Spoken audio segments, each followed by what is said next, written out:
हर हर महादेव भक्तों, जिनका नाम लेने से काल भी डर जाए, जिनकी कृपा से मृत्यु भी अमृत में बदल जाए। आज हम करने जा रहे हैं उन 12 पावन ज्योतिर्लिंगों का जाप जो स्वयं भगवान शिव के दिव्य प्रकाश रूप है।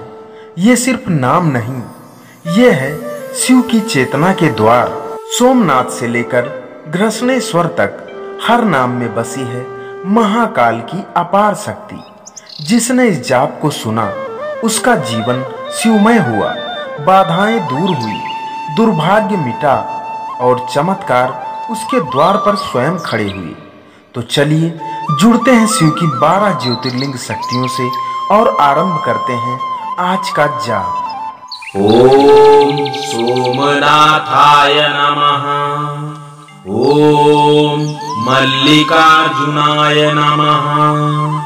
ओम महाकालाय नमः। ओम ओमकारेश्वराय नमः। ओम केदारनाथाय नमः। ओम भीमाशंकराय नमः। ओम विश्वेश्वराय नमः। ओम त्र्यंबकेश्वराय नमः।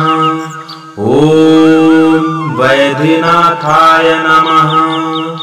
ओम नागेश्वराय नमः। ओम रामेश्वराय नमः। ओम घृष्णेश्वराय नमः। ओम सोमनाथाय नमः। ओम मल्लिकार्जुनाय नमः। ओम महाकालाय नमः। ओम ओमकारेश्वराय नमः।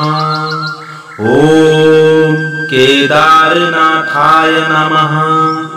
ओम भीमाशंकराय नमः। ओम विश्वेश्वराय नमः।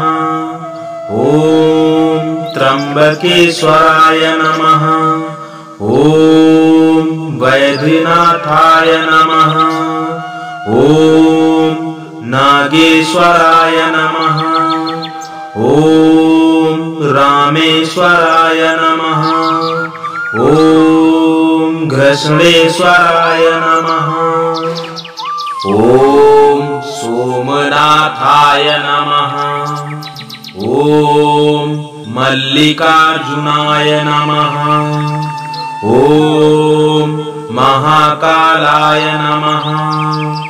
ओम ओमकारेश्वराय नमः। ओम केदारनाथाय नमः। ओम भीमाशंकराय नमः। ओम विश्वेश्वराय नमः। ओम त्र्यंबकेश्वराय नमः। ओम वैद्यनाथाय नमः। ओम नागेश्वराय नमः।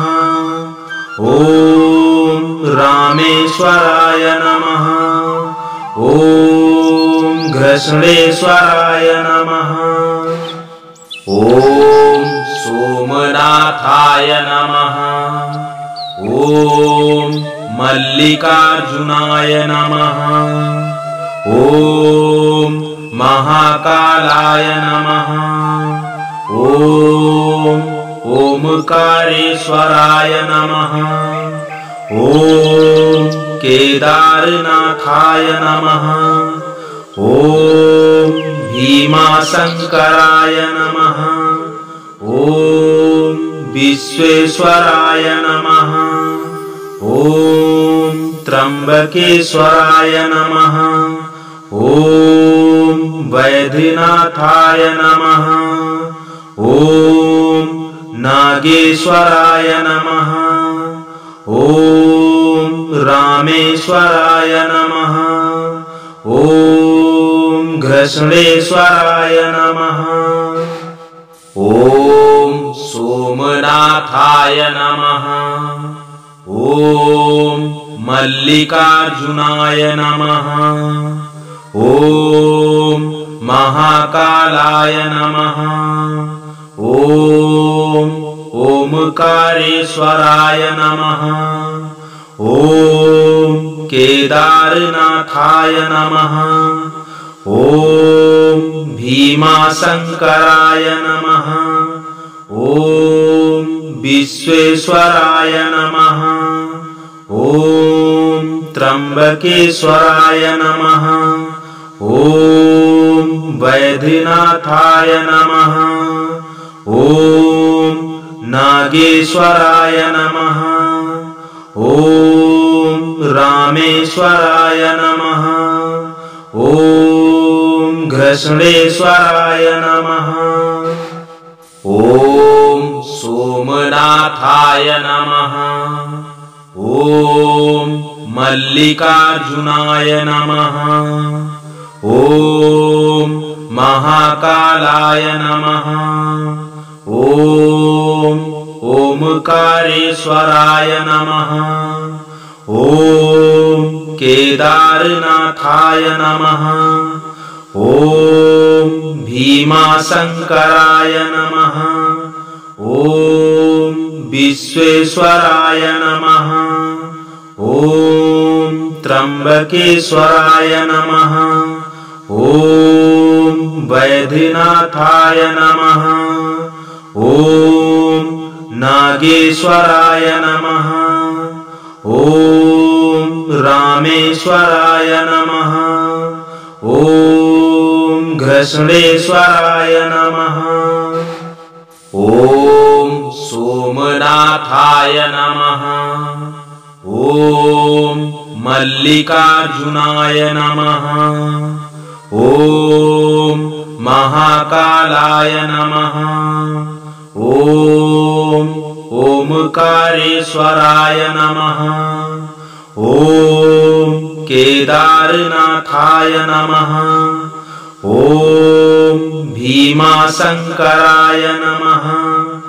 ॐ विश्वेश्वराय नमः। ॐ त्र्यंबकेश्वराय नमः।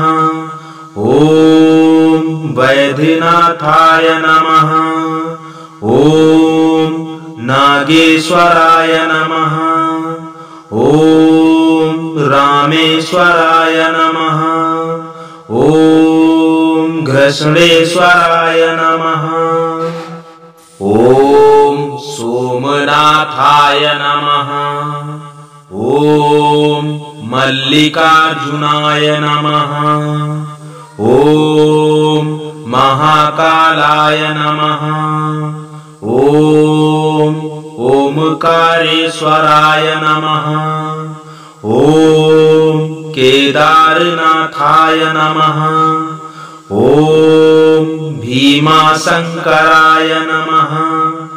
ॐ विश्वेश्वराय नमः। ॐ त्र्यंबकेश्वराय नमः।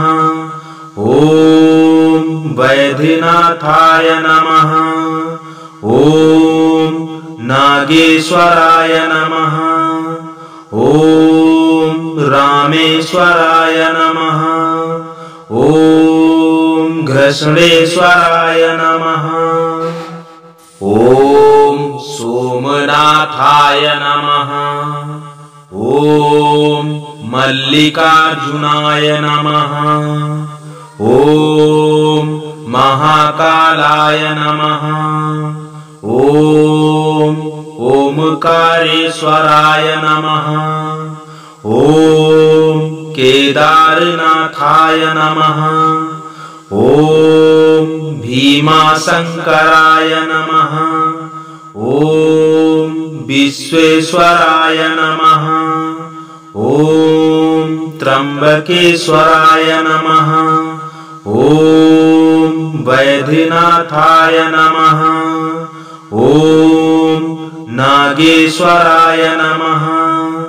ॐ रामेश्वराय नमः। ॐ घृष्णेश्वराय नमः।